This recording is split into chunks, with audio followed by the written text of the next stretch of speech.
Well, Kurt, we've been waiting a week to find out how WWE would handle an unfortunate situation with Seth Rollins suffering a shoulder injury, and we got a lot of news on it tonight, a lot of developments.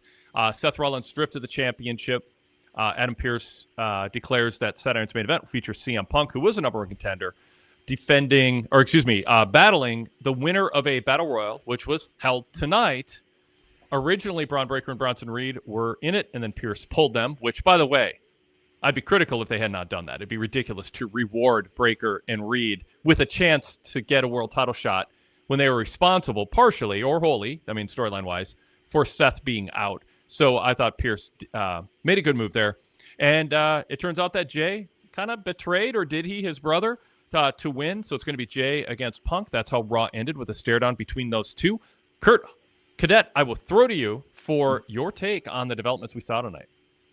Unexpected. I figured after what happened last week, maybe it would have been Breaker because he left with the title and was holding it up. But like you mentioned, it did make sense considering that they put Rollins out last week, that they wouldn't be allowed to get a title shot. So in that sense, that all worked out. As far as Jey Uso winning, I thought it might have been LA Knight because of like the whole tension between Punk and Knight being played up recently. But yep. I guess Jay's a bigger star. And also I guess Jay and Punk sells like a Saturday night's main event championship match better than Punk and LA Knight would have. So I get that. It makes sense. And also you could play into the whole Jimmy and Jay tension, which escalated even further tonight from what Jay did. If there was any doubt about Jay turning heel or Jay like turning to the dark side, look no further than what we saw in that battle royal. Jimmy saved his brother twice, kept his brother from getting eliminated twice. And what did his brother do in return? He helped eliminate him from the battle royal. So yeah, if Roman wasn't in his ear before, like influencing him before, he definitely is now. So in that sense, that's another reason why Jey Uso winning did make sense and was the right move, because it'll play in further to that story of Jimmy and Jay's tension. Possibly Roman might get involved too. So yeah, from what we got tonight, it feels like things are freshening up. It's a step in a different direction, and it's honestly making the show more interesting. So I'm all here for it. Yeah, it's an interesting time. So much to unpack from this episode. The Becky Heyman segment, the Heyman Braun and Reed segment behind the scenes later in the show. I could go on and on. So we'll cover all of it. I want to start or talk a bit more and expand a bit more on Jay, as you put it, turning heel, which, it depends on what you mean by that. And I say that because CM Punk immediately defended Jay. Like, oh, no, you do what you got to do. It's every man for himself. And they also tied together. Barrett said this, was it Barrett or Testor said, this is what Roman's been trying to instill in Jay, is this kind of killer instinct. I'm still not convinced this is a traditional heel turn, or that Jay's going to necessarily be treated, or it's going to end up as a heel, even though it appears that way right now because people like Jimmy, and he did betray Jimmy, and everything you said is right. That's the story. Jimmy was there for him. Jay wasn't. But WWE's way of approaching ethics, morality, sportsmanship is often you do what you got to do. And I could see ultimately, and again, I'm throwing this out there as a possibility because I'm not sure yet. I could see them framing this as, Jay did what Jay had to do. Jimmy was putting family first, but Jay was putting himself in the title first. And you kind of have to do that. That's why Jay is an ex-singles world champ and Jimmy isn't.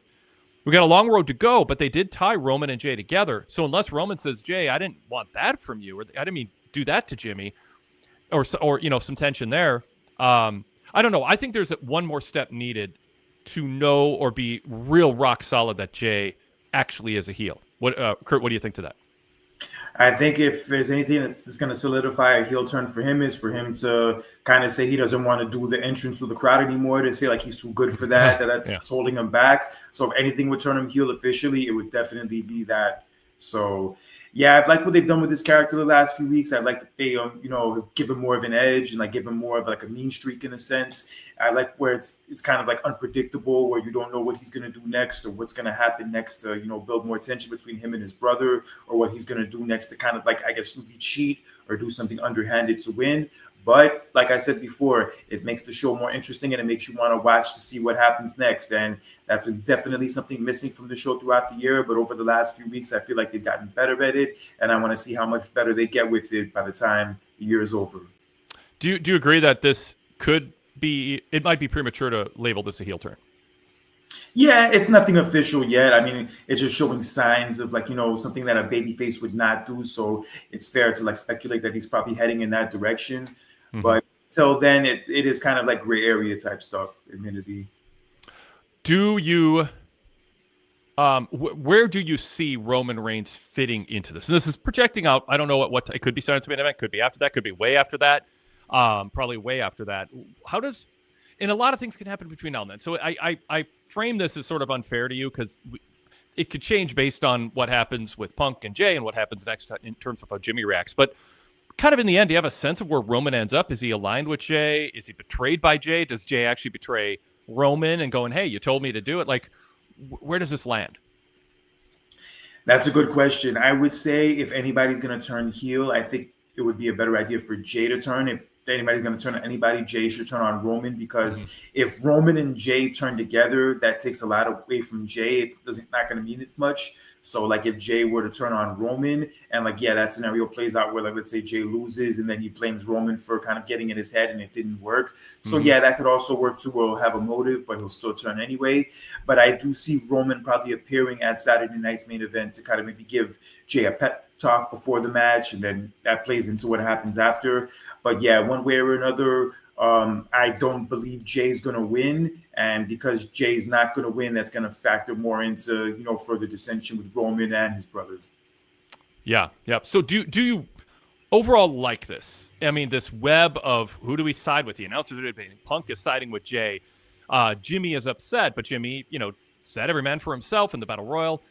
Do you like that right now it is sort of complex in terms of they're leaving fans to kind of decide and debate who's right and who's not?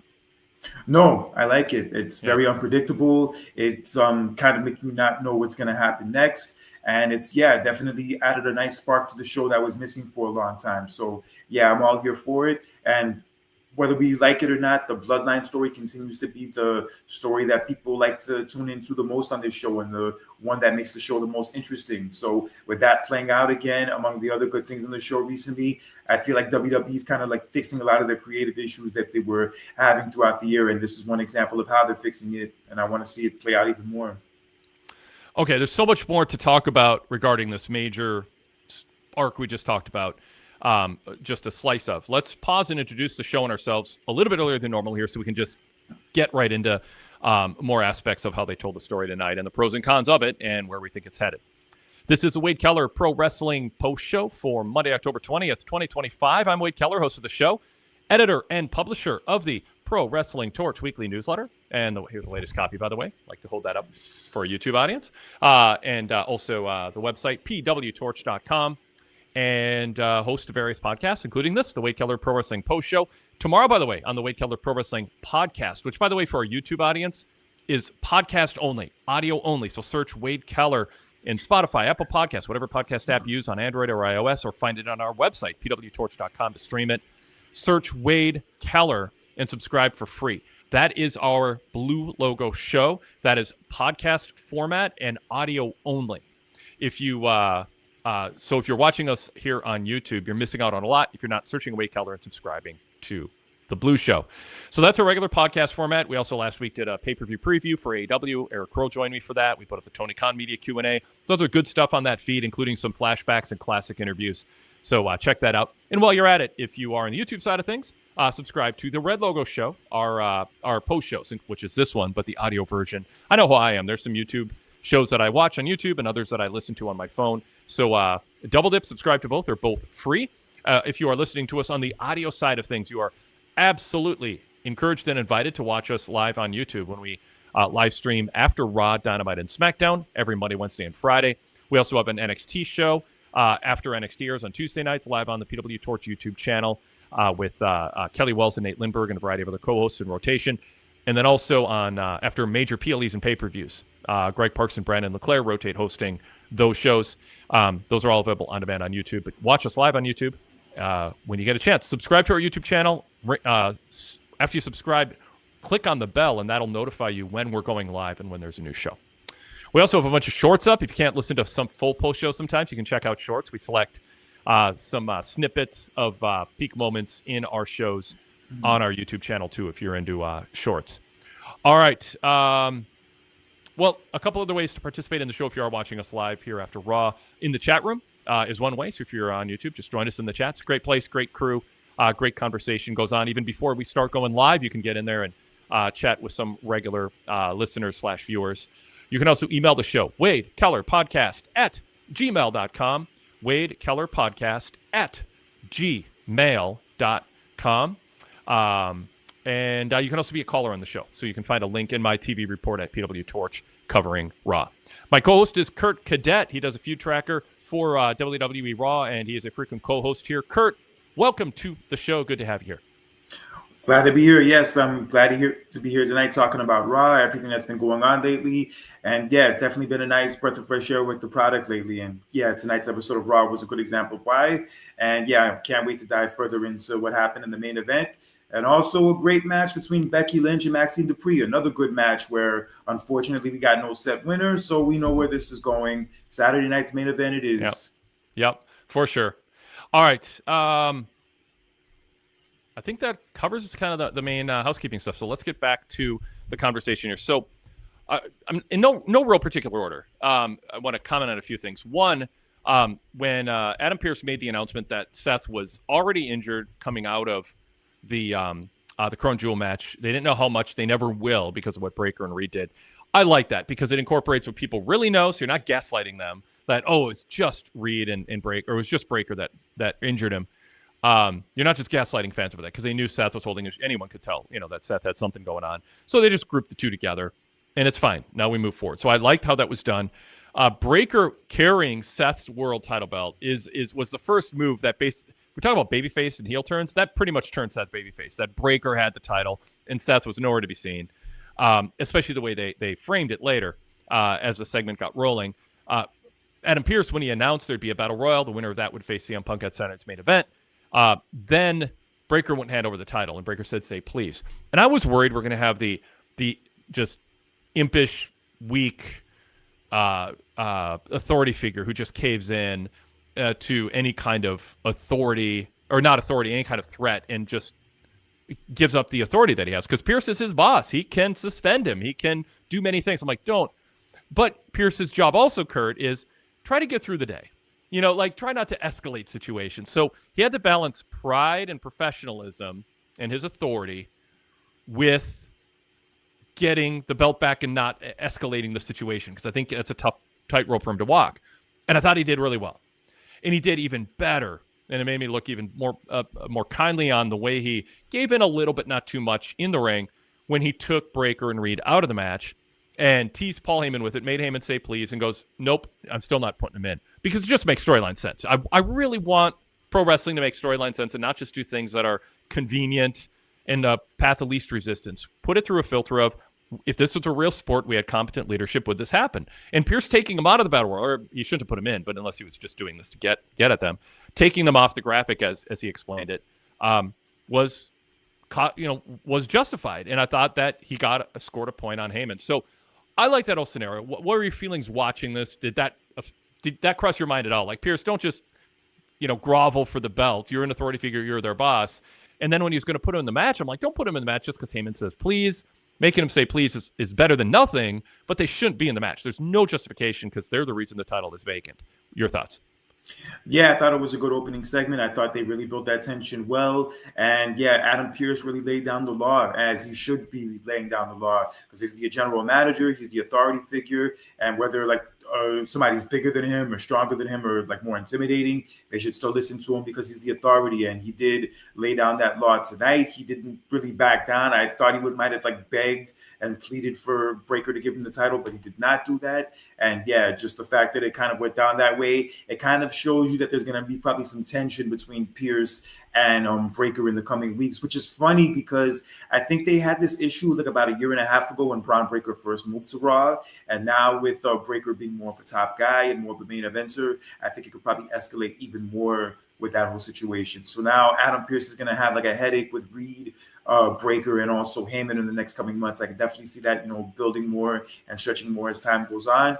But hey, I'm all here for it. I got no complaints. Yeah. Real Legend 326 in the chat says, I loved Heyman's segment with Pearce backstage, by the way. Okay, so let's step back, big picture. We have Heyman, and this is really other than I guess Jay winning the Battle Royal has to be the biggest story of the show. But storyline wise, everyone was waiting to see how does Heyman explain what happened. How is this framed? And so we got part one with Heyman, and then we got Becky's response, which is newsworthy too. But let's focus on Heyman first. He says, I was on board for a vision, but Seth didn't have to be the leader of that vision. And he says, the vision was there. I don't want to conflate too much of what Becky said to Heyman later in her segment, but Heyman basically said what it always felt like is that there wasn't ever really a ton of genuine chemistry with Heyman and Seth. It always kind of felt like they were in their own realm, playing their own game. They just happened to be sharing ring space with Seth. And then he did a little shoulder twitch. He goes, Seth couldn't shoulder the responsibility of leading the vision of the future with his bum shoulder. He said he's not the revolutionary or visionary or the leader of the vision or any of that stuff. He said he's a bum shoulder bitch. So let's set the record straight. Winners write the history. He said Breakker took Seth's spot from him. He said that Reed and Breakker conspired, and this is Heyman saying he wasn't part of that, which fits the body language of the turn last week, or the incident last week. He said Breakker and Reed conspired to take it away from Seth. He said they had the ambition, the need, and the intensity to become WrestleMania main eventers. And he said it's not revisionist history, it's revision of the future. He thanked everyone for their indulgence, and then said, oh, by the way, welcome to Monday Night Raw, in a grumpy tone. Do all these pieces fit together? Does this work? Because the part that matches is indisputable. Reed and Breakker look like they were in it together. Heyman played dumb or was unaware, one or the other. He is telling us, we don't have to believe him. He didn't know it was a Reed and Breakker decision. He did have to think it through. When he did, he decided, yeah, I'm on board with Reed and Breakker. Kind of came around to realize what happened. Now, is Heyman okay with them conspiring behind his back? Are we to believe that's the case, especially with the backstage exchange later where Heyman said, I will take the lead, you do what I say?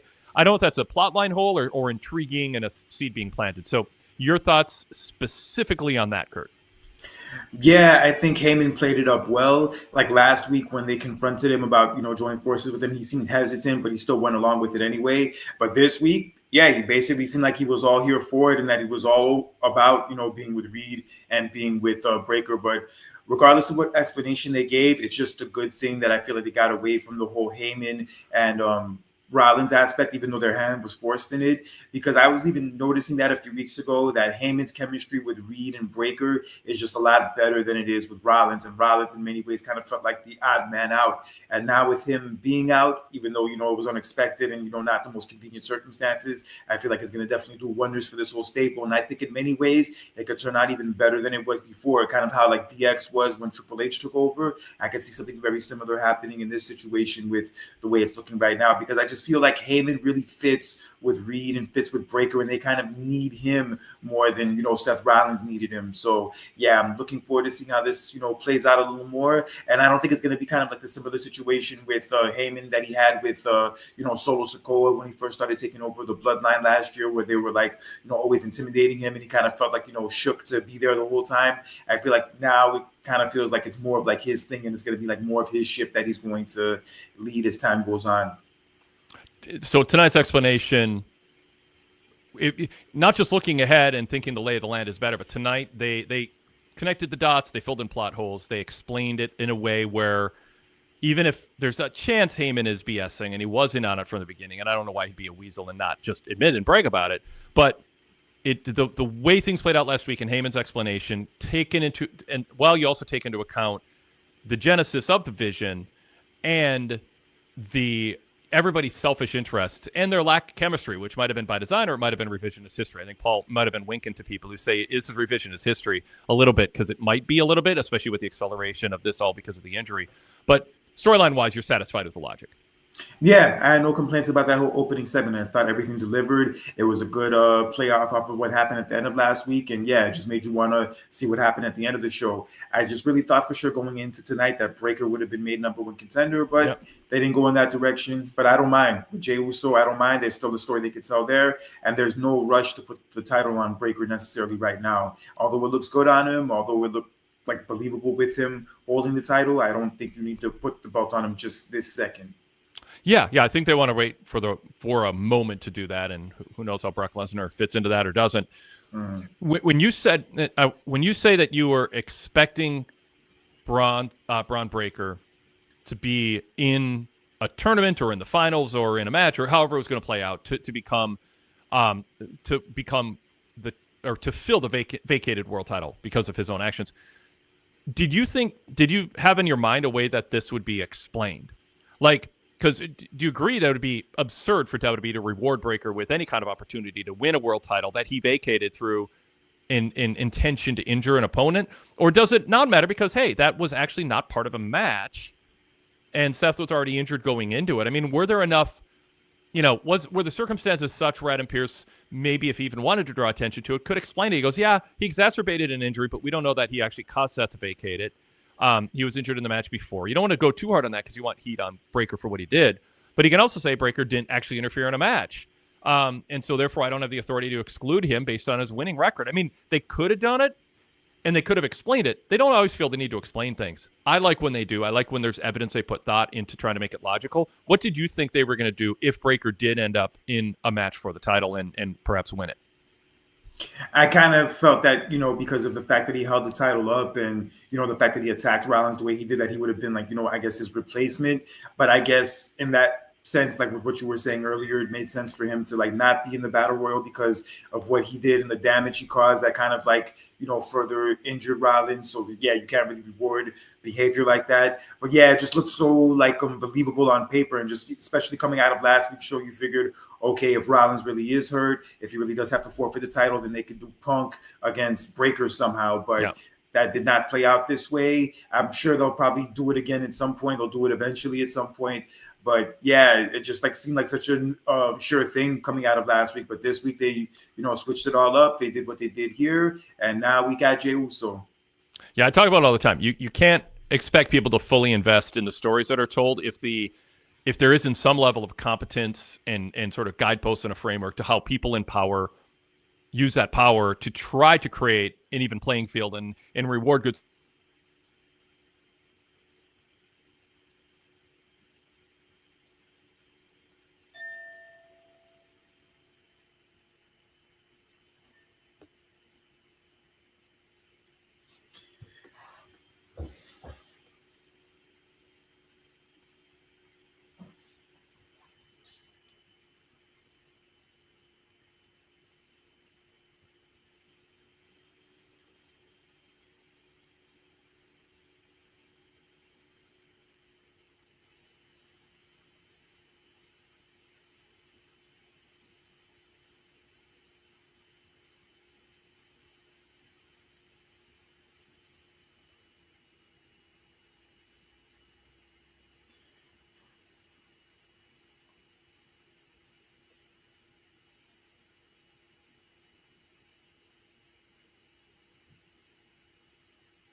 All right, looks like my Wi-Fi reset out of nowhere, but it is back.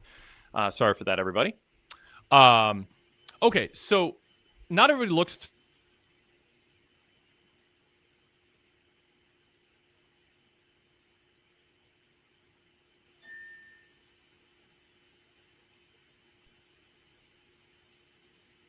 All right, hopefully that's the end of it. The end of the Wi-Fi cycling on and off.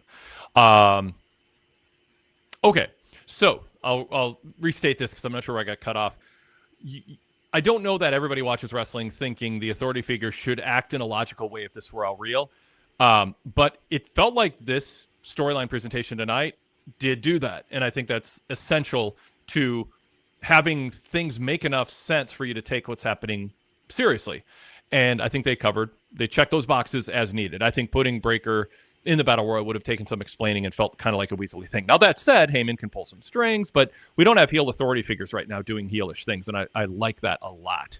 That we have authority figures who we believe are working in the interest of not rewarding bad behavior when they have a choice not to. So big thumbs up to that tonight.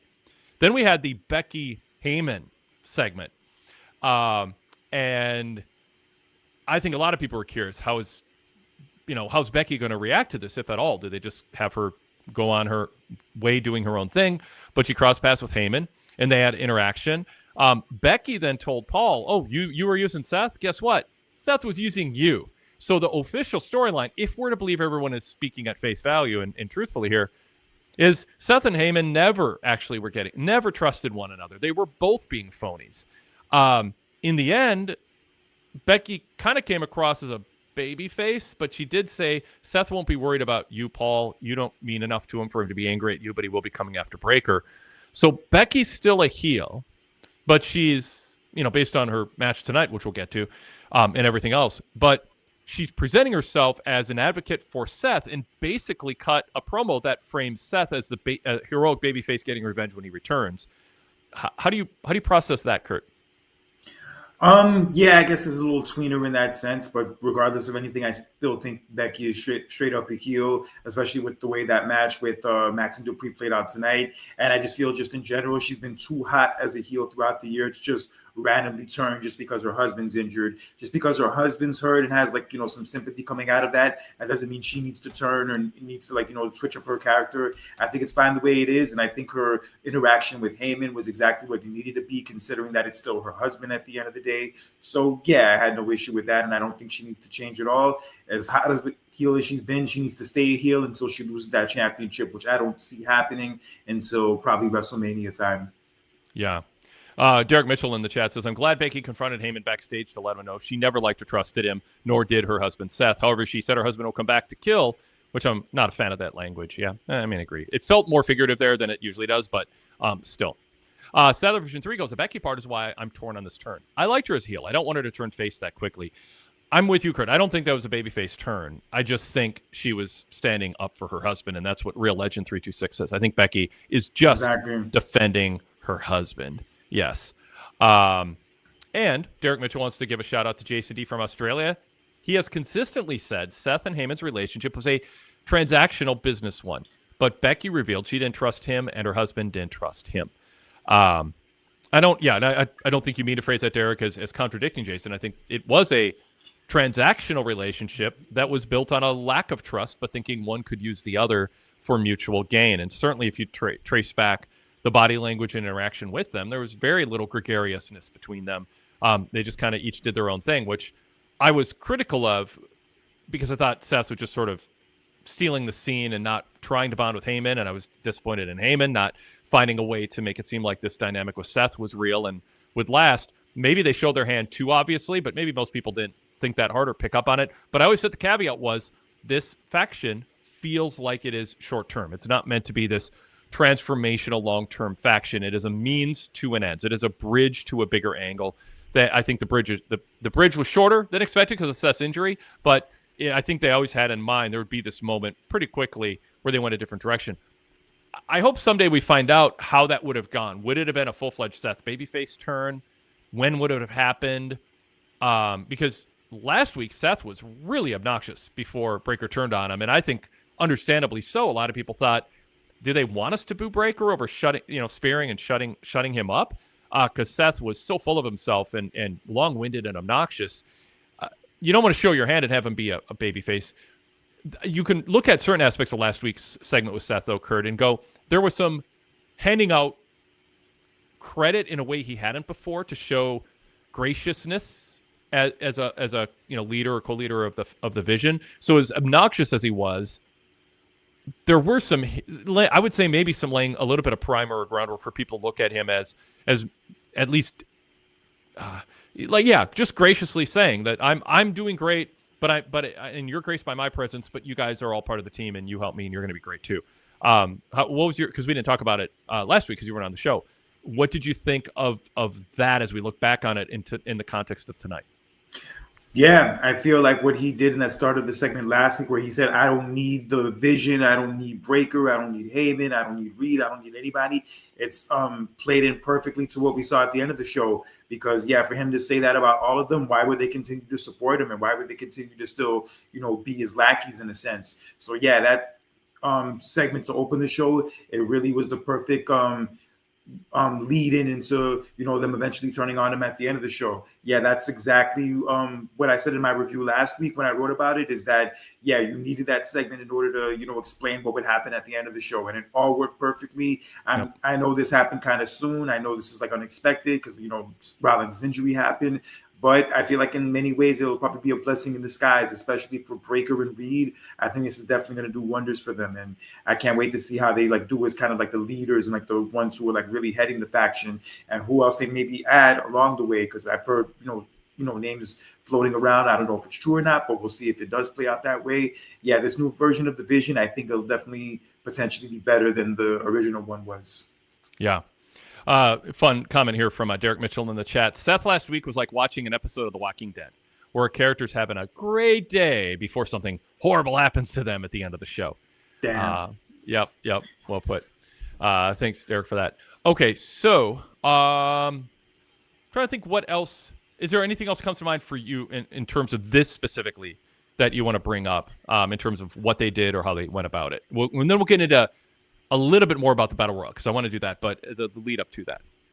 No, I think that pretty much covers everything. I feel like, we dived into, the main stuff that happened as far as Breaker and Reed, because that was like the main story coming out of last week. I think we've said what we needed to say for now. There's still a lot more to, be done with them going forward. And I definitely see them probably in a way getting involved in the Punk and Jey Uso match next week. I definitely see them somehow interfering or maybe playing a factor into the outcome. One way or another, they are not going to be far behind. Actually, before I get to the Battle Royal, I do want to explore a little bit more Heyman talking to Reed and Breaker. Because Heyman approached Reed and Breaker said he's having a difficult time understanding why they don't have a slot in the Battle Royal to regain the world title. Quote, "That belongs to us." It's interesting. Breaker's framing is the Vision held the world title. Seth's injured. It still belongs to us. Obviously, it's not the way it works. But, that's Breaker's mindset. So Heyman then went through his history. There's a rookie in 2002 named Brock Lesnar who could have eaten through the roster on his first night, but he listened to me. And 5 months later, he beat The Rock at WrestleMania. And then he says, 10 years later, there was a best in the world rebel who was such a pain in the ass backstage. They were going to throw him out the door after 100 days as champion. But he listened to me, and we got 434 days out of it. And then he talked about the big dog and said, nobody remembers the big dog, but they remember the tribal chief. And he's headlined all these WrestleManias and had a really long title reign. He's told Breaker, it's not just who you slaughter, but the backstage politics and machinations. And he said, you're the future of WWE. But the implication is, I've done this before, trust my leadership. And then he turned and left. And then Breaker conceded, showed respect when Heyman left the room and said to Reed, I have a lot to learn. And Reed goes, yeah, me too. So they took it to heart. And then Breaker goes, but I have a lot of people to hurt too. And Reed smiled and says, me too. So a little moment of humor and levity there. What did you take from this? So it's just, to me, it's an hour goes by. This is their way, or a couple hours goes by since the opening segment. This is their way of just saying, this is where it stands. Right now, Heyman's a leader. Breaker's confused and upset. But Breaker is establishing, essentially, that unlike the Tribal Chief Heyman dynamic or the Lesnar-Heyman dynamic in a way, this will be different, but with the motivation for Breaker to end up in the place that Punk did, end up in the place that Reigns and Lesnar did. Listen to me, I'll get you there. And I think the Lesnar comparison is strongest, the early Lesnar comparison. Kurt, your thoughts on that segment? Yeah, I feel like it was the perfect explanation for, why Breaker probably won't be having the title right now. It's just a way to explain that it'll happen eventually, but, you still need more time to build to that and, tell a story to go into that. So, doing that, worked out perfectly. And I think it'll definitely play into whenever Breaker eventually does win the title, because until then, that man is going to go on a tear. Even though he's not getting the title right now, he's going to be even more of a killer than he already was, which is really saying a lot. So, yeah, I would brace myself for the next few months for that, because that dude is going to be unstoppable. That's the best way I could put it. Unstoppable. And Reed too. Do you like Breaker's? Because Breaker's somebody in NXT. We didn't really know who he was. He didn't seem to know who he was.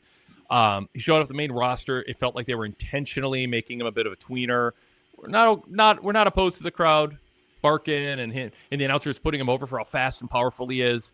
But he also was a heel, but he wasn't just exclusively being heelish and facing baby faces as a heel. So it felt like either they were hedging and trying to figure it out, or they didn't want fans to lock in their view of him until they got a little further down the road. Now the view of him is, I'll listen to you, Paul. You're going to take me to the promised land. Now, that can go multiple directions. Eventually, it's Breaker as a babyface, and Heyman becomes the Bobby Heenan to Hulk Hogan. Heyman will be, I think, the long arc of this. I could be wrong, but I think the long arc is Breaker as world champion. Heyman builds a faction of opponents. Some of them might not. It's possible none of them are on the main roster right now. It might be Obafemi or whatever. I mean, we'll see. But he'll build a faction or a parade of challengers for Braun over the course of years to try to take the title from him. I think they're setting that up. I don't know how quickly they get there. I'm not 100% sure that's what they're going to do. But tonight's interaction with Breaker and Heyman seems to point that direction, Kurt. What do you think?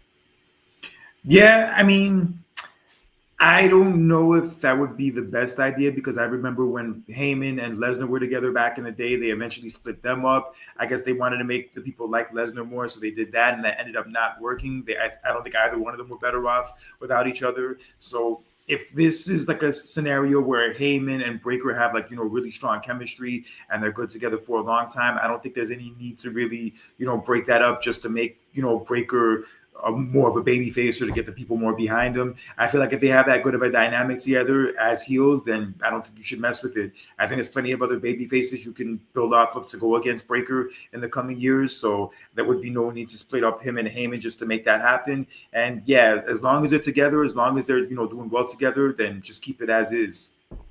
Do you think when Breaker and Lesnar face off, whenever that is, I think Lesnar, as I've said many times, beats Cena decisively to set up Braun Breaker to beat Lesnar, so it feel more impressive. That Lesnar is and has been. He destroyed Cena, and that the law of transference is the what Cena's selling and getting battered put Lesnar over, and so when Breaker beats Lesnar, Breaker doesn't beat Cena, but he's beating somebody who dominated Cena. It could be next year, it could be the year after. I don't think it's much later than that. When that happens, if it happens as I'm laying it out there, would you prefer, Kurt, Lesnar managed by Heyman against a babyface Breaker, or a heel Breaker still with Heyman against a babyface Lesnar, and Breaker as a heel with Heyman beats Lesnar? If you have to choose from either of those scenarios, who is the heel and face? Oh, I guess when you put it that way, I would say Breaker would be better as the face, because with Lesnar being part-time and also the whole accusations, the Janelle Grant accusations, I feel like in good conscience, people would not cheer Lesnar over Breaker, especially considering the fact that Breaker is younger, he's up and coming, he's there full-time, and yeah, just more of an impressive athlete at this stage. Him and Lesnar, with Lesnar being the heel and Breaker being the babyface, I feel like people could get more invested in that. They would buy more into that. And whenever Breaker does win, I feel like it would be a bigger deal. It would be like a bigger celebration or reason to celebrate if it goes down that way.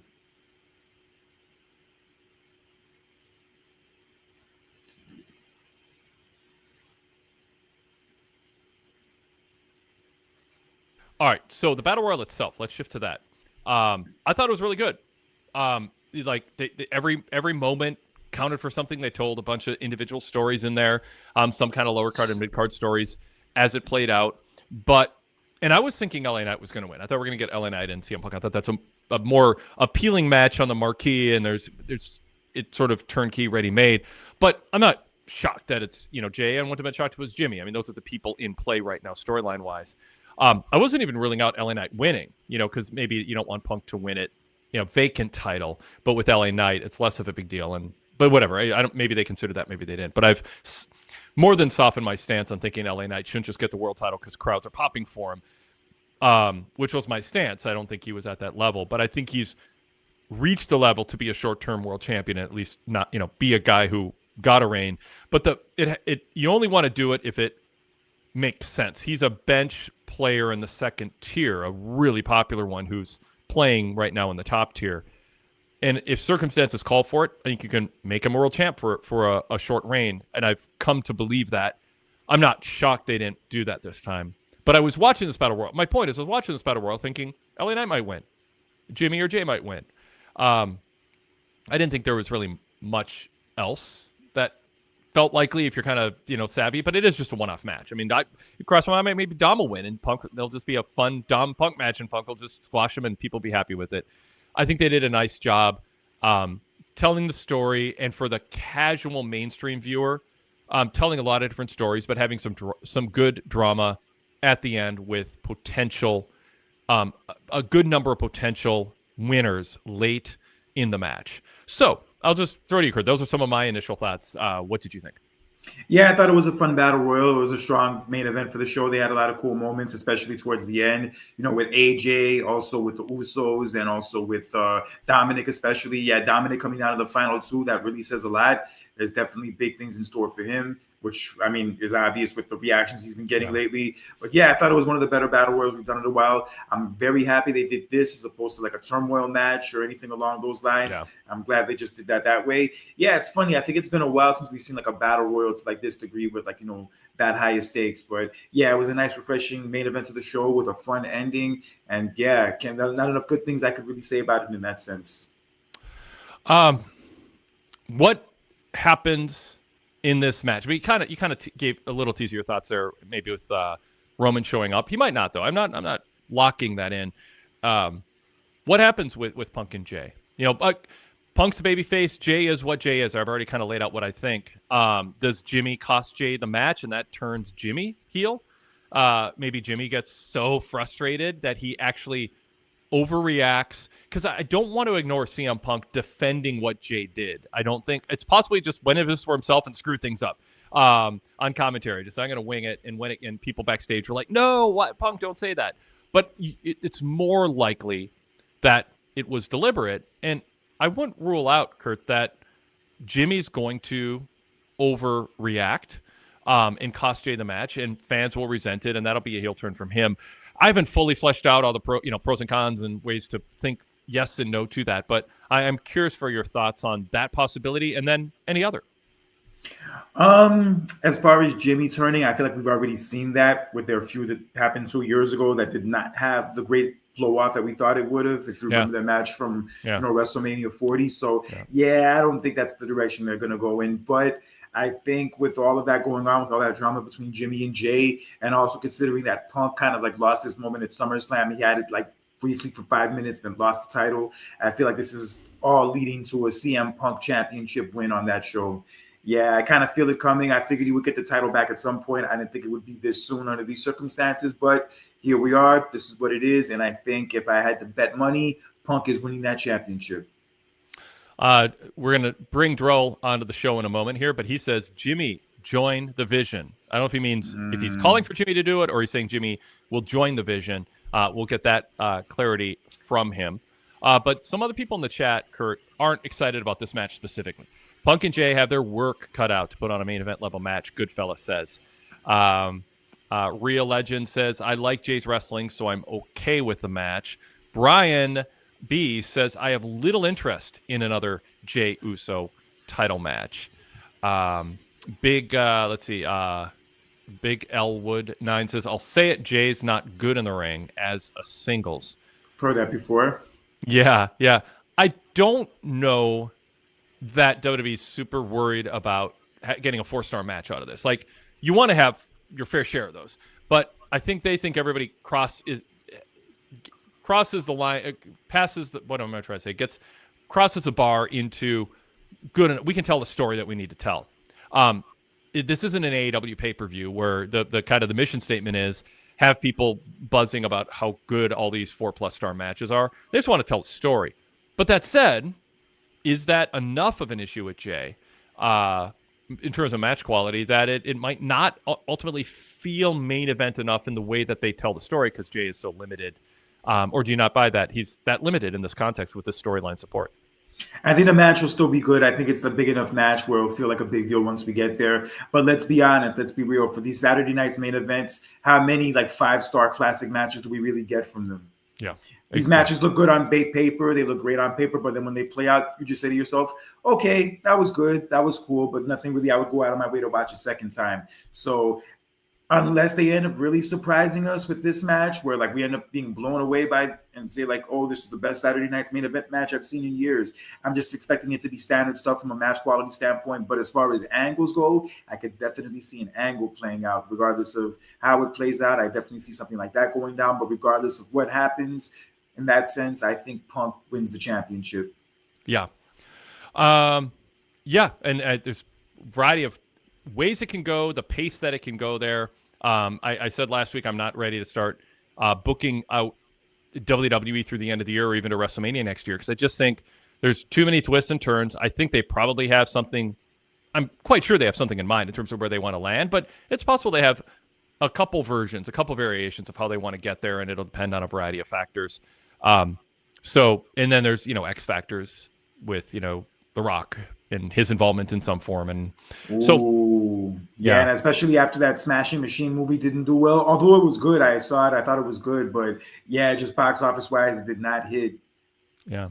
I think it was just meant to, it was a vanity project, not the word, a prestige project for Dwayne Johnson. He just wanted to play this part. It was attractive to him. He took less money than he normally does, and he just wanted to be in line to be talked about as an Oscar contender to kind of reshape. And I think this movie existed for that purpose more than to make money, although obviously they hope for more. Yeah. Definitely. Yeah. Okay, let's bring Bigglewood says it wasn't designed to do well. Okay. Yeah. I mean, all right, let's bring Darrell into the conversation. See where he leads. Thanks, Kurt. Darrell, welcome. What's on your mind about tonight's show? Feel free to talk about this main story arc that we threw out from beginning to end, or other topics. Okay, how you doing, Wade and Kurt? So tonight, I felt like this was a show clearing up holes in storyline from last week and adding more story to things. I want to go to the one thing that y'all talked about. I think Paul Heyman did a lot on this show to try to shape up the direction that they want to go and try to line things up by what he did, what he said. That backstage segment with him and Pierce was great. I like what he was doing, his mannerisms that he was doing when he was backstage with Becky the most. And I was listening to what you guys were saying and saying that she was cutting a babyface promo for turning Self babyface, but I felt like she was keeping Self the same because of what she was saying, her mannerisms with Paul, which she would do because she's a heel right now, how she grabbed his shirt, grabbed the tie and told him, about his shoes, his weaseling and trying to sell her the snake oil salesman and stuff like that. I was thinking that she keeping Steph more heelish by just the tones that she was saying, how she was carrying on. And I liked that segment. What did y'all think about Paul Heyman being so heavy? They use him so much tonight as like heavy building the storylines and where they want them to go. I'm happy with it. By the way, Darrell, can you move in camera? We're seeing like the 1/3 slice of your head. The OCD in me doesn't like that. All right, good. Thank you. I would be a hypocrite to not praise Heyman or praise the format of the show for having more Heyman, because what I was critical of when the Vision first started, even before it had a name, is Heyman wasn't involved enough. I wanted to see Paul Heyman. I want to see Paul Heyman with his talent be the centerpiece of this show. He's arguably, and some would say inarguably, the greatest wrestling manager of all time, certainly of his generation. He is. Bobby Heenan was the best of his generation, and then you just kind of take into account the different expectations for them and their performances. As you know, as a kid who grew up with Heenan, I'm partial to aspects of Heenan, the AWA version of him, but Heyman's body of work is much larger scale. So my point in all this isn't to relitigate that, but to say more Paul Heyman is good. In this case, I think it was essential. Kurt, can you imagine them telling this story of everything that happened in the last 2 weeks without Paul Heyman being able to tell the story and try to, phrase things in a way where he goes, this isn't revisionist history, because I think people would go, this is revisionist history. He's incorporating into his explanation. He's addressing what I think some people would be critical of or skeptical of, that this isn't revisionist history. It's a revision of the future. I think it was important to lean on Heyman, I should say, a lot on this show, and I am for that continuing. Kurt, how about you? Yeah, I think he was the X factor in the entire show tonight. Yeah, he even shows, like, even 40 some odd years later, how valuable he can still be, whether it's as a mouthpiece or a manager, a wise man, whatever he calls himself. Excuse me. Yeah, he definitely showed tonight, among many other nights, like why he's like that important piece and why he's able to tell these stories so well. It worked well with him going into WrestleMania with that triple threat, and it's working well with him right now with the whole Breaker and Reed turn. And yeah, the more we could see Heyman like in these segments, and him playing the factor that he plays, and also just killing it on the mic the way he kills it all the time, then yeah, it just makes the show better. Yep. All right, Terrell. Yes, because I think they really needed that, because they have yet given Braun or Brunson they haven't gave them a chance to show us right now the feeling of the vision of their vision now, and how it's going to feel and how they're going to make other people feel. So I know this week 1 and it's starting to build. That's why I like what Paul came and said to Braun them in the back, because without that, if you was just took the first segment on, they didn't kind of give us that, to me, in my opinion, they didn't give off no feel of, I'm the new lead guy, I'm the guy that's taking charge, and I'm the guy that's giving up, like what you got when Triple H took over DX, and he came out and he gave you that fiery thing and stuff like that, or just with multitudes of people have done throughout the years. So, it's my time now. I came to do this, and I came to do it. Even when Steph turned on the Shield, and I know people was questioning it, but then the next week when he came out there with J&J Security and the stuff that he was giving off on the field and things like that. So they didn't give that chance. They didn't make themselves feel like a lead dog or the next top guy. So I want to see what they do in the next couple of weeks with that. Yep. With that. And to talk about the tag team match, that was one of the best tag team matches they done had in a while. It seemed like JD and Finn, when these matches they so far in between, they do click with it and stuff like that. And I want to see the story that they tell with this, and AJ being a tag team champion, and is this a vehicle to tell stories or try to heat up that tag team division or whatever, because we know they talking about it even more when every time AJ get in the ring, we're coming up on his retirement tour. So what did y'all think about that tag team, and where could they be going with this? What do you think, Kurt? It was a great match. Yeah, it was nice to actually have the tag team titles defended on the show for a change for the first time in however many months. So yeah, I was more than happy to see. It was the second defense for JD and Finn Balor. And they won those titles in June. It's ridiculous. Yep. Yeah, so it was refreshing to actually see the titles defended for a change, and Finn and JD actually team up for a change. But yeah, it was a great match. I feel like AJ and Dragon Lee was a great moment. It was a nice shot to do the title change the way they did here. And I feel like it's in the sense, like, I guess, throwing AJ a bone, because he came off of that great match with Cena at Crown Jewel. So like having him win the title with Dragon Lee was like a way to keep him hot, and also to kind of, I guess, reward him for that. So I don't see it like being a long-term thing with him and Dragon Lee being the tag team champions, but I feel like it was good for the moment tonight. And however long they keep it, with some doesn't really matter because probably those titles aren't going to be defended for like another 3 months anyway. So yeah, it'll be cool for the time it lasts. And yeah, it was a great match. And yeah, AJ has a lot of momentum right now, so it was a smart move to give him a championship, even though it's not a singles title. It's still a title nonetheless. And yeah, we'll see how long it lasts. And yeah, it was definitely a great match with a shocking outcome. But yeah, I welcome it. It definitely added to the show to have that title change on there. It's a good transition, too, for Styles after losing to Cena. Being okay with it, going, hey, I got to be in the ring of Cena. But it says he's not done yet. And yeah, I mean, hopefully there's a rematch.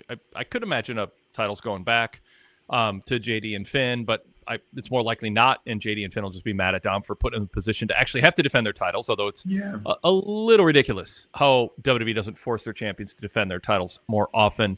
There was some debate with Barrett and Tessitore, Joe Tessitore on that. And I really like, there's a lot more to like about Joe Tessitore than to be critical of. A lot more. And there's some, sometimes he overdoes it a little, but he pushed back at when Barrett said, hey, it's a good strategy. It's what, it's crazy to defend the title all the time. You want to hold the title. Why would you defend it as often as some champions do? That's crazy. And Tessitore pushed back and goes, because of fighting spirit and wanting respect as a champion. It's like, yes, that's what the lead announcer should be advocating. You want to lay that baseline that there is, you part of the heel heat comes from being a weasel. Tip of that to Bobby Heenan, and not defending the title as often as others do. And as a babyface, you should defend it more often, or be volunteer to do it. And you want announcers praising that and pointing it out. And I'd love announcers to talk more about that being champion isn't everything. Being a respected champion is everything. And there have been some champions who think being champion is all that counts. But when nobody respects you, it's a statistic on the Wikipedia page and in the history books, but you're not actually respected. And you want to paint it that way, because that's where the heel heat comes from, is setting the framework that heels aren't, because people want to cheer winners. People want to cheer dominant wrestlers. And not every heel is slotted in the same way, but most of the heel heat comes from you wanting to see the belt on somebody who takes pride in it and defends it in a respectful way. And that helps get the crowd reaction you want. Less, this is awesome, fight forever. And more cheering for the baby faces to win. And I want to underline as a little sidebar here, Joe Tessitore doing a good job with that. And I think he comes from the sports world where that's a given. And so he brings a sports mentality and approach to it, although he's being produced this way too. But he's so convincing in it because that's how actual sports are. And pro wrestling is a simulation of sports. And it should follow more of that, at least as kind of a core base from which to stray from, only for a purpose. Jerome, what else do you want to talk about? And just to go off of what you were saying, that doesn't make a heelish just because you don't defend the title. They don't make fans hate you even more. What would make fans hate you more if you defended the title just a little bit more and you tried to do dastardly stuff in the match to try to get out the match more than that right there. So I like when he came off and said that as well. But to talk about the title and where the title is going, the main word, I feel like CM Punk should win it, because I think right now on Raw they need someone who they can structure their stories around. Because like you said earlier, the Vision, when Seth was in it, they didn't fit together, and it was hard to tell stories because they didn't fit together. And I think that kind of threw them off a little bit as well. But having Punk as the lead guy right now, you can do so many stories. Like with this match with Jey Uso, he already started the story with Jey by when the past couple of weeks, he been calling him Lil Roman. Oh yeah, that's right. So he's the start of that story that we was discussing, and he can continue to be a part of that story. Then you have a returning Gunther who can get in something with CM Punk. You got the Vision under Paul Heyman, and if you can get Braun to listen, or let's say he takes on CM Punk, lose, now that's a way to have him listen to Paul Heyman, because in that backstage promo, it seemed like Paul was trying to tell him what he has done, his history, to make it so Braun to listen or start listening, because that what Braun was showing tonight. Even when how he was reacting to Pierce, he was showing like he didn't listen and he was being brash and wrath.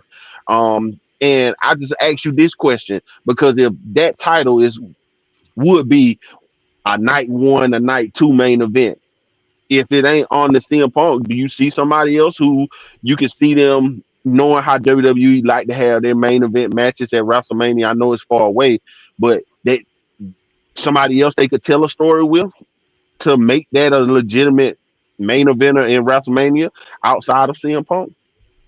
Kurt, what do you think? Right now, I'm sorry, my throat's killing me. Right now on the show, no, nobody else on the show right now could, fill that spot for WrestleMania for a championship match that would be believable other than CM Punk. Maybe Roman, but Roman, you don't need to put the belt back on because he's not full time anymore. So as far as anybody who's on the show full time every week, the one person I would have to say, yes, I agree with you, would be Punk. He's the only person I could see, like, right now, main eventing WrestleMania next year now that, Rollins is out of the picture. So I could see maybe like Punk and Breaker, perhaps. I could maybe see even Punk and Cody if they get back to that at some point. But, yeah, as far as what we see right now, I think it's Punk. And it's worth noting, too, and, Daryl, going to kind of the beginning of what you said, just having a babyface who's really popular. Fans keep chanting his name. He's good on the microphone. He's good enough in the ring. A little diminished, but he's, deep into his 40s. But attendance right now is, it's anecdotal, but like they were here on April 14th. They drew 14,000 plus. They drew under 10,000, according to WrestleTix here. WWE was staying just under 11. But either way, a big drop, pretty massive drop in attendance in the same city later in the year compared to earlier in the year. There's examples of that. It's hard to compare viewership because in the Netflix move, I mean, we've lost a comparative metric, which is kind of a bummer because we've had something pretty close to we've had comparable figures for decades since Raw began, year over year, even accounting for, drops in cable viewership or subscribership over time. This is just a complete change in metrics. So we don't have that, but we do know it's not great. The numbers that come out, it's not like, worldwide numbers are not, whoa, they're just kind of what SmackDown did on Fox, which aren't bad, but it's just, I don't think it's at the level that WWE thought. So do you go, you know what, maybe we just need to get back to the basics, maybe fewer situations where fans are ambivalent in their response to who's going to win. We like Dom. Rusev's interesting, but you're not rallying in a unified way for a specific outcome. It's sort of like, oh, this would be a novel, fun match. And I'm fine with those every once in a while, but there's just been too many of them. And so do you just set up Punk as a clear-cut babyface and you align your heel and face roster in 2026 and you just start telling a more structured story where it results in more matches where the top guy, CM Punk, clear-cut babyface, and you put him against a heel. Stop this Jey Uso, LA Knight ambiguity or, situations where fans they still love Punk, but they don't just get to root for him and against his opponent often enough. And I want to see him have a chapter like that, defending a world title, being the centerpiece of a show, and have clear-cut heels coming after him and let the fans rally behind him. That home team, away team thing is something I think Punk deserves to have, and it's been so muddied in so many ways along the way here. Darrell, what else you want to bring up? Yes, I feel they need that as well, and they just need to go somewhere. And because I think when he came out there for that battle royal, the fans seemed like they got more into what was going on out there in the overall picture of things. So yeah, I think they need to, because to me, I like great matches too. I know people be wanting to see the 5-star matches and stuff, but I always felt like a good to great story brings more people in than a great match. Yeah. Oh, totally. Yep. Yeah. I mean, Excalibur on the AW pay-per-view is like, if there's this great tag match, we are the place for great tag team wrestling. And it's like, the reason you're a distant number 2 and shrinking is because you're so wrapped up in how good the matches are. They have reached the threshold of quality to be the place to go if you want to see good wrestling. The way to grow is to not keep talking about this is where the best wrestle. The way to grow is get people emotionally invested in stories, and those stories should be told in the ring with a style that is sustainable where people aren't getting hurt left and right because of unnecessarily excessive density of high spots and dangerous moves.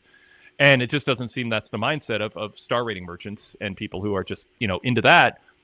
I'm with you, Darrell, and that's, it's not open and shut. You can have both. You can have great wrestling and great stories. But the great story aspect does have a history of drawing more. Savage Steamboat was a great match at WrestleMania 3, but Hogan Andre was not a great match, but that drew. It's, an obvious go-to example, but the great, and obviously overall you got to have a lot of good to great wrestling in the mix. I mean, that's important, but it's not essential. That's why I don't worry about the match quality of Jay and Punk, because they'll hit the threshold of being athletically good enough to tell the story that they want to tell, but the athletics are there to support the story. The story isn't there to support the athletics. Yeah, and I think they have more.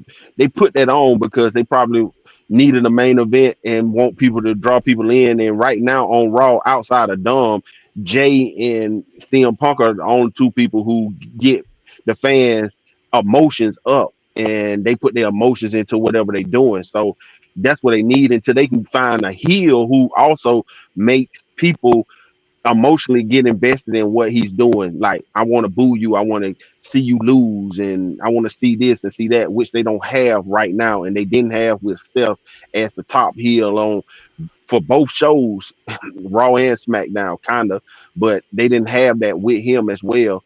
I like I said, I'm the big dumb guy, but again, they seem like they fighting the You're not that big.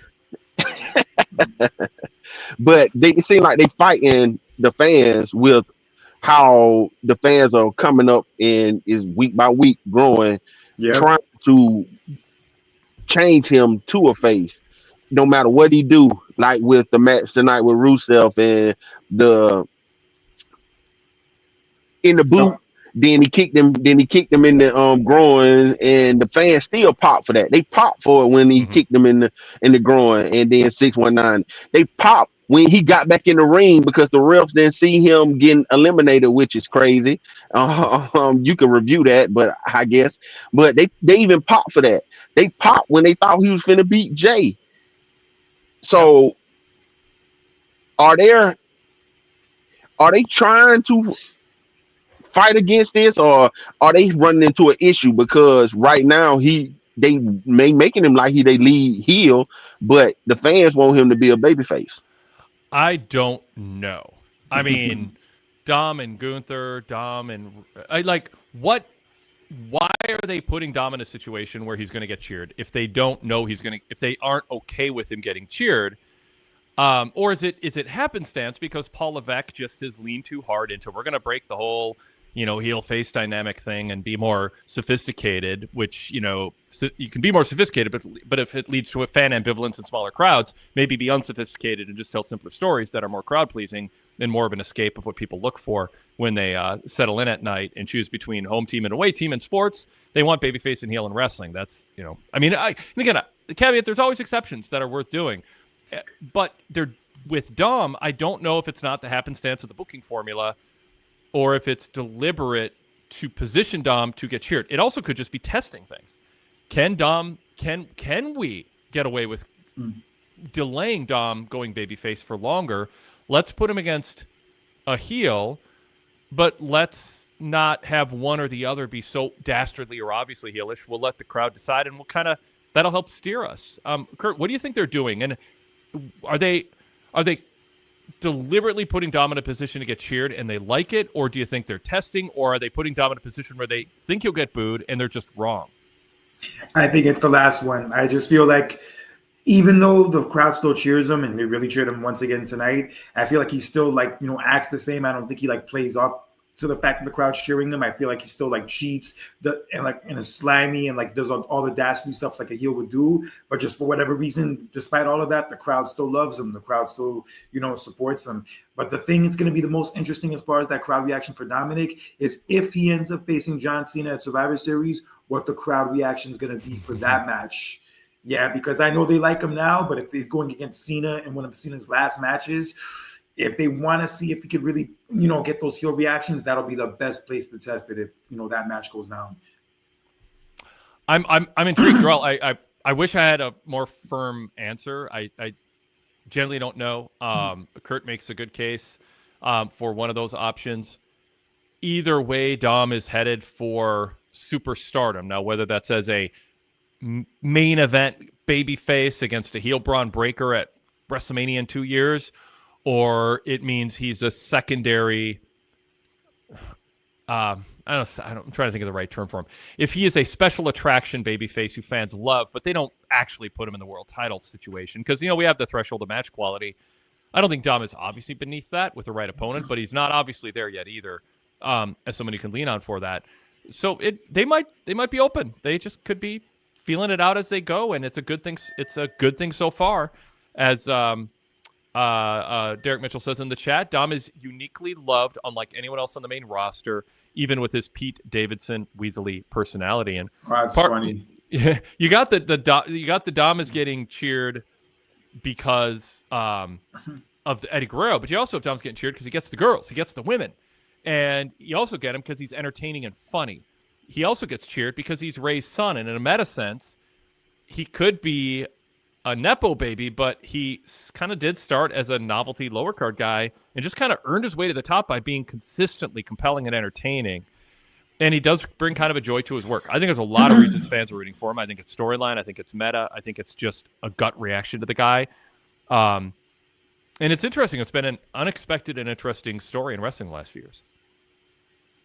Yeah, and then Survivor Series, you could say that's home turf for him as well, because Ray they grew up there. So I think you'll get Cena. They'll still cheer Cena, but they'll kind of boo him a little bit too, because that's Dom home. That's home. They're gonna have to put him on that show some way, somehow. And I will ask you this, Wade and Kurt, if Braun Breaker was getting the Dom reaction, how quick would they be turning him face and having him go up the card and holding that title? If Braun Breaker was? If Braun Breaker was getting that reaction, I think that they would. I'll frame it. My answer this way: I think they would feel like they would have more luck adjusting the crowd reaction than they feel they have control over the crowd reaction to Dom. I think that Dom is out of their control without taking away what makes Dom special. Like, you would really have to strip away what makes Dom entertaining to steer the fans in a direction they don't want to go. With Braun Breaker, there's less charm, there's less of a journey fans have been on with him. And I think with Breaker, if they were cheering him, I think that's something you could steer fans away from. So I think they would just try to do that. Because I think they want to pace Breaker becoming a centerpiece babyface at a rate that doesn't feel like you're going down the Roman Reigns road of shoving them down people's throats and turning them too soon. You want the fans to decide, and I think they want to resist them deciding too soon. But if the crowd was going completely crazy for him right now, like over the top, like everyone was chanting Braun Breaker all the time and barking, and at the expense of CM Punk, at the expense of Cody Rhodes. They might rethink it and go, let's not be stubborn and stick to our plans here and delay something 6 months or a year and a half or 2 years. Let's just get to it because the crowd is ready. But it's not at that level, so it's very much hypothetical. Anything short of that, I think they try to steer fans into booing him still. What do you think, Kurt? Yeah, I think if it were Breaker, they would have turned him a lot faster, because I feel like they have like more invested in him, and they feels like he's like more of like their main guy they're gonna push. So I feel like with him, they would definitely turn him right away. But with Dominic, even though the crowd likes him, he just has that look and just has those mannerisms where like you can't really, position him as a babyface or put him in the category of being a babyface. So I feel like they're playing it smart for now. Like at the end of the day, when it comes to Dominic, you can't control how the audience is going to react to him. I feel like that's been proven over the last month. And yeah, that match with Cena coming up in Survivor Series, if it does happen, that's going to be the biggest test of like, how much the crowd is into Dominic and where they can go from there. Because if he ends up getting cheered more than Cena in that match and Cena's retirement tour, that's going to be really saying a lot. And I feel like that match is definitely going to be a defining match for his career, kind of like similar to the one with his dad at WrestleMania a few years ago. This is going to be a big deal. And yeah, I think that's going to be an even bigger selling point for Survivor Series than the Workings matches, if I'm being honest with you. Real Legend in the chat says, I loved after getting eliminated and sneaking in, Dom did a small flex to the hard cam before going after AJ Styles. Nice. LOL. Goodfella says, Cena versus Dom has my attention too. I don't know if that's going to happen for sure. I don't know what they have planned if it does. But I'd be a hypocrite to not endorse John Cena having a showcase match against someone in their 20s who has an upside and give a rub to somebody. That's been one of my criticisms of what they've done. Now, you can't do a criticism in a vacuum. Every match Cena's had has made some sense. Even the AJ Styles one, especially if they thought of what they wanted to do in the match and used that to pitch having a match, rather than the match got booked. And then afterwards they said, hey, let's do this cool thing. We're seeing it with all this tribute moves, and Styles does some too. If they had this idea to do that, and that's what they used to sell the match to Levesque as happening, whatever. Maybe someday we'll hear the creative process and how it came about. I don't think there's been reporting on that yet. So when I've been saying they should work hard to find somebody younger for him to put over. It's not Sami Zayn. And when I say put over, I don't mean lose to him. I mean share the ring, share a program, be competitive, have a storyline. Doesn't mean Cena can still win against anybody, but you can put him over in winning. You can also bury somebody in losing.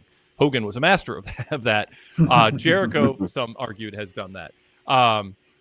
Someone argued that to me the other day. And Cena. But it'd be also naive to say Cena is up enough on things or gracious enough to actually have his heart into doing that. I would hope he would. But if he does, if it's Dom and Dom comes out of it a bigger star, then it'll be a factor on the side of the ledger of the Cena return. Did some good. It wasn't just did some good in a way that it hasn't yet, because I think he hurt Cody in certain ways that were unnecessary. He helped him too in certain ways, but I think there's a lot of unnecessary damage done to Cody and a lack of graciousness, as I've talked about. So the Dom thing is intriguing, and it could be a gimmick match and we're reading too much into it, but it also could be the moment that elevates Dom to the next level. Kurt, you want to add anything to that? You don't have to.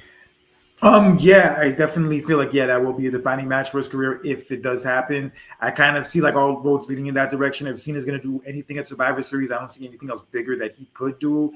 And Dominic, I feel like this has been a banner year for him, and to have that match with Cena in his hometown under those circumstances, one of the big 4 events of the year in a stadium. Yep. That's going to be huge. And that's going to be, I feel like, Dominic's like defining match if it ends up going out that way. Yeah. And Saturday's main event is not what it once was. I mean, in terms of it's not NBC national broadcast in the peak years with a huge audience, but it's still a marquee enough event, and it means something. Goodfella 1422 says last time Cena did it with Theory, he might still be annoyed about the lack of progression with him. That's the thing. It's naive to think Cena's gonna be up enough and smart enough and willing enough and gracious enough to go, what do I have to do to help this guy get over? Sting had that attitude. Sting didn't have a real high wrestling IQ for a main event guy, but he wanted to help guys. He genuinely, offered up ways that he could help build up younger guys. And it'd be nice for Cena to cap off his run with something like that. Let's see. Derek just adds in the chat, I think Dom is an inevitable star unless they cut his mullet, his mustache, and make him stop eating chicken tenders. What do you think of the tattoos? Kurt first and then Darrell, talking about him getting a neck tattoo. Not quite as prominent as Cody's, but he's got a neck tattoo on his Adam's apple.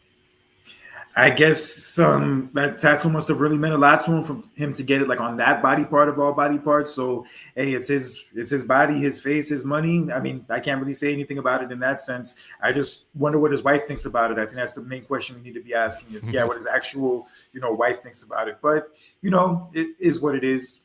Can't really hate on it. I blame Cody. Cody started the trend. Now everybody getting neck tattoo. Dom, Ilya, everybody getting neck tattoos. So I guess he did it. And one thing too, Cena can repay the rub that he should have gave Rey Mysterio when he came out there and took that title off of Rey that one time. Oh yeah. And looked bad at doing it when CM Punk went home. So, hey, it would fit in. You can do the one for Dom at home and give that rub. Then he can pay off 2 things, like you said, Wade, the under 30 guy, and pay back Ray for not making him look good and not giving him the rub.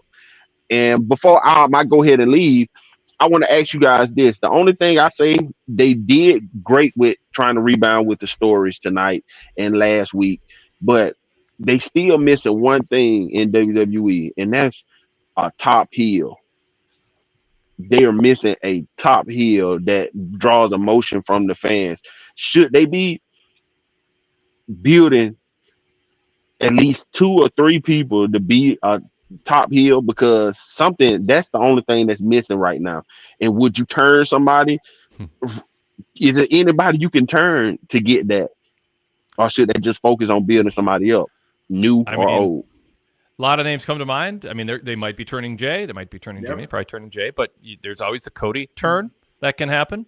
By the way, there's a CM Punk turn that can happen. I mean, Paul still talks about Punk being his best friend. So I think at some point Punk, it's very possible Punk goes heel, aligns with Heyman against a babyface Braun Breaker in the next couple of years. Also, there's cards they can play. I don't think you want to turn Roman Reigns heel again. Brock Lesnar's a heel, but very part-time.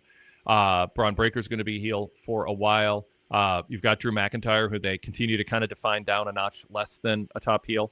Kurt, I probably left off a name or two, but what do you think? Yeah, Jay's definitely one that could be one if they end up turning him soon. I kind of feel like it's inevitable, so he could be one. Drew McIntyre, yeah, he doesn't feel as special as he did last year, but I still see him as one of those top heels. And as far as anybody else, I'd say like if there's any top heel on Raw now, it would have to be Braun Breaker. But we'll see how that plays out in the coming weeks. But yeah, there is kind of that missing factor of a top heel. I think ever since Gunther's been gone, Gunther being gone, I feel like has been something we've been missing as far as like a top heel goes. So maybe when he gets back, that void will be filled. But until then, I feel like it is Braun Breaker. Gunther's the first name I thought of, and then by the time I started talking, I didn't mention him. So I'm glad you threw him in there too. Derek Mitchell in the chat says they had a top heel on Raw with Drew McIntyre. Then they sent him to SmackDown after exhausting his feud with Punk. Drew is goated. They need to figure him out and do better. That's good, fella. Sadler says Drew gets cheers out of respect, though. There's no main event heel that gets 100% boos right now. Goodfella also says they should bring in Ethan Page. So I don't know. I mean, maybe there's some people in NXT they're eyeing for that. But yeah, I mean, you want to have strong heels, and you want to have strong heels who are on your show every week. Jarrell, great topics. Good conversation. Thanks. Yeah, thanks for coming on. Yes, sir. Yes, sir. Saturday night main event could be what you wanted, Wade, because John Cena last match, they had 60,000 people in line to try to buy the tickets. They could have sold out an arena there. So that might make Saturday night feel like the old Saturday nights. But good talking to both of you guys. Take care. Thanks, Jarrell. Appreciate it. Also, some votes for Ethan Page, doing great work in NXT and on social media. Yeah, he was always a big social media guy.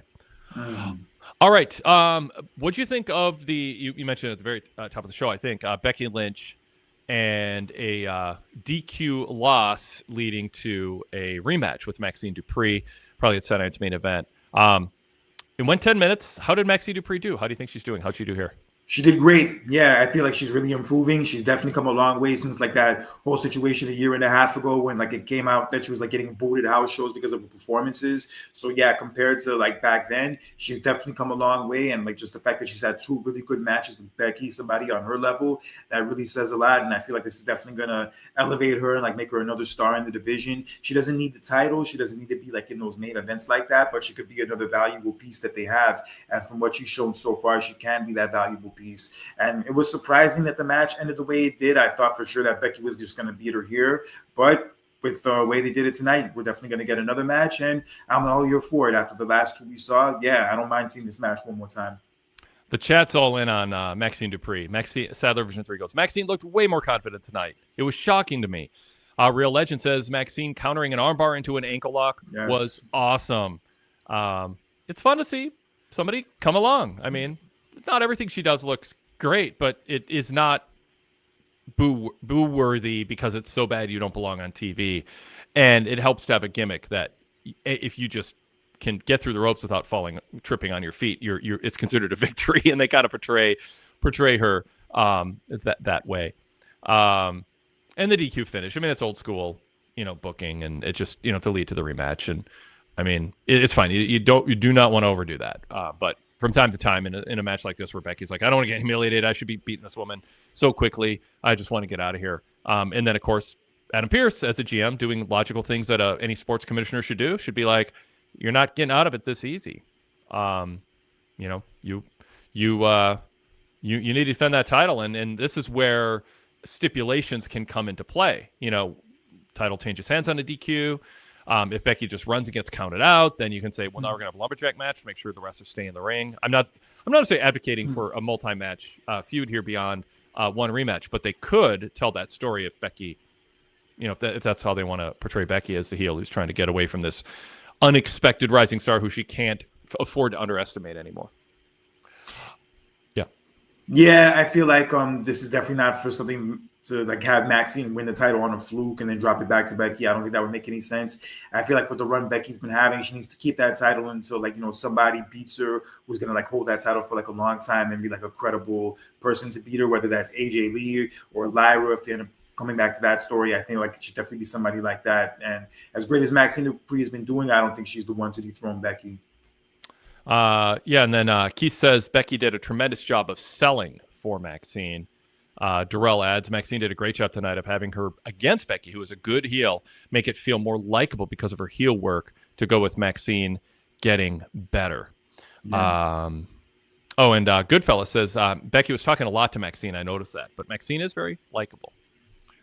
And yeah, okay. So, and Goodfella just adds, Becky's done a great job at trying to elevate the roster.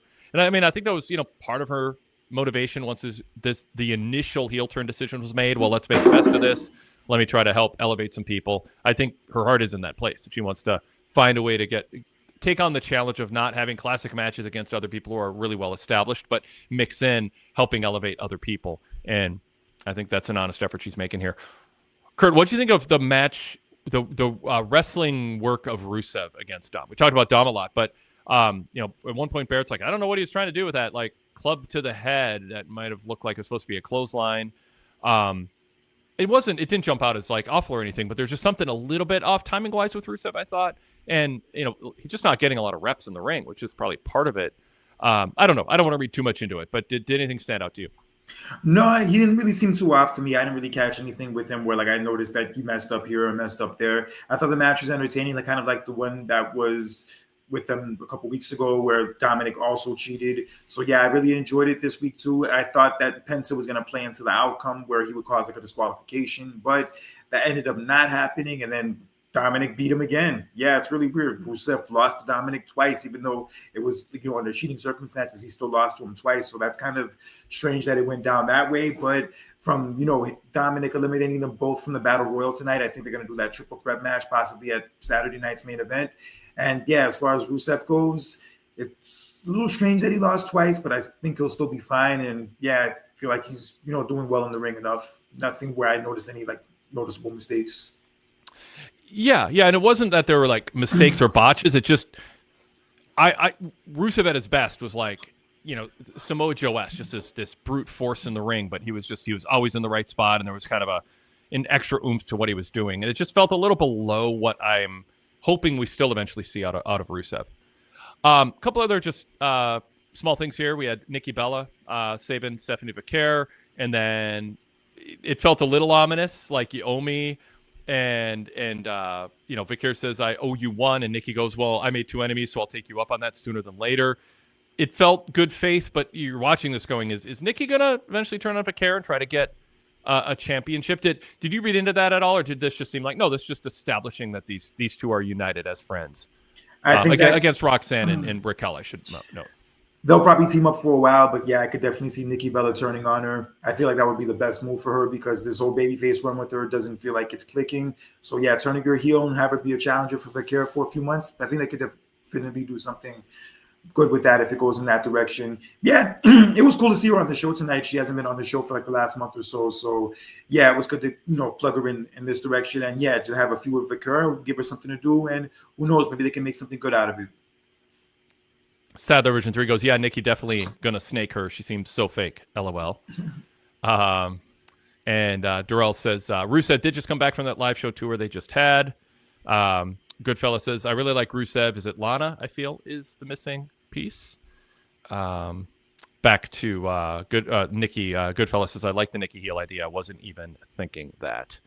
Lyra Valkyria responded, or was trying to gracefully sneak out of the friendship with Bayley. Bayley's a little much. But of course, Bayley comes in and goes, I got a birthday surprise for you next week. And Lyra didn't get to really break up or put their friendship on hold or establish like a little distance. There's a little too much. You're just a little too much for me. What did you think of that segment and how Lyra handled it and just the idea of that being the story? Honestly, for some reason, it didn't come on my Netflix version. I don't know why it didn't come on my Netflix version for some reason. I wasn't able to see that segment. Okay.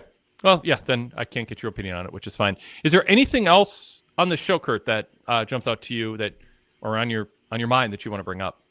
I really enjoyed the tag team title match. I think that was probably the best match on the show. The women's intercontinental title match, I thought, also delivered too, even with the disqualification finish. And yeah, the battle royal was also great. Yeah, I think overall the show was solid. I feel like the Raws have been definitely improving in recent weeks. Even SmackDown's been getting a little better in recent weeks.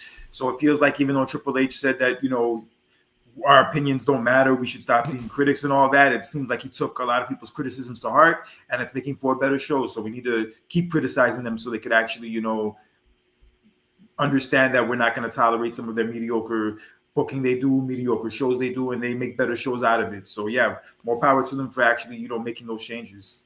Apologists, sycophants, and fanboys and fangirls never made a wrestling company better. People with a critical eye who fairly critique a product because they want it to be better. So the people who are wavering on whether they want to watch the show or buy tickets start seeing a better product. Those are the actual friends of the show. It's the people who critique it in good faith, with the idea being they want to see the product get better. Obviously, there's bad faith arguments, there's trolls, there's just people who are going to just criticize because that's the only zone that they know how to get attention in. But this idea that you group them all together is wrong. And the idea of praising sycophants, fanboys, fangirls, and apologists is just a recipe to not actually ever hear an outside voice. You're trying to sell tickets and people's limited free time. You should listen to what they have to say. You can discard quite a few of those opinions, by the way. I do, but you shouldn't just throw them all out. One other thing, did you see the vignette with Asuka and Kairi Sane? Yes, I did see that vignette. Yeah, it was actually a good way to keep them on the show. It looks like Asuka and Kairi are cooler now after what happened the last few weeks, which I don't think will last. And yeah, it was a good way to continue that story. I feel like there's definitely a lot more they can do with that. Yeah, and it's crazy. I think as far as talking heels, it's crazy. I think the best heels on Raw right now are both females, that being Becky and also Asuka. Yeah, Asuka's been doing some great heel work recently, and I can't wait to see more of it.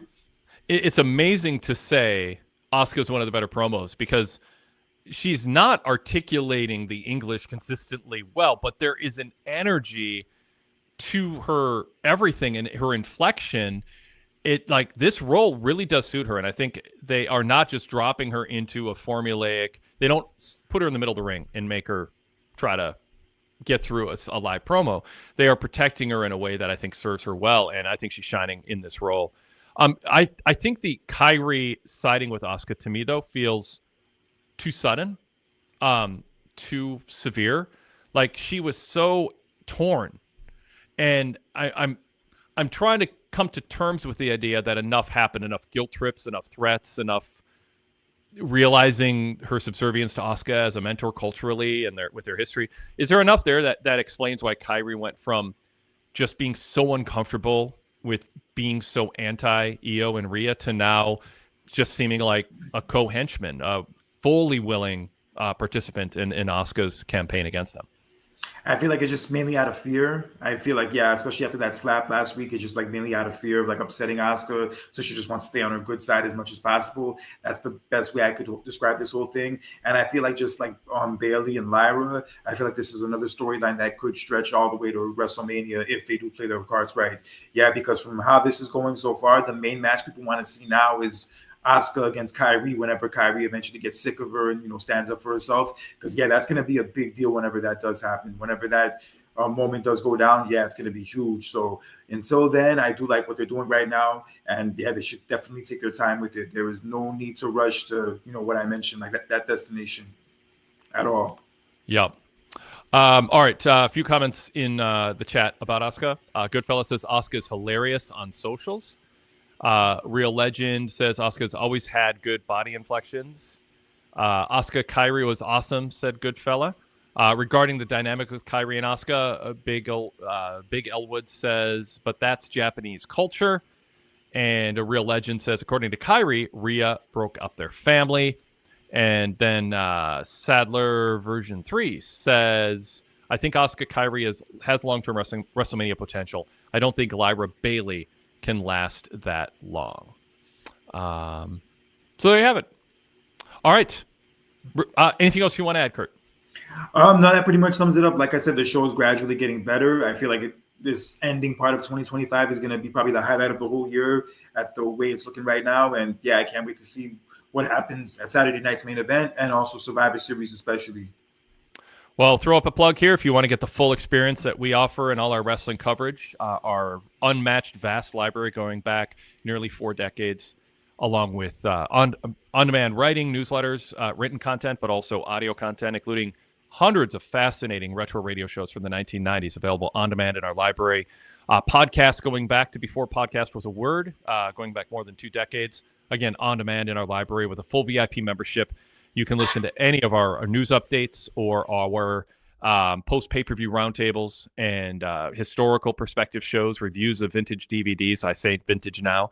It's weird to say vintage and DVD together, but it is. They are. So check out full details on VIP membership. PWTorch.com/GoVIP. Everything just gets better. The shows with advertisements, the commercial breaks go away.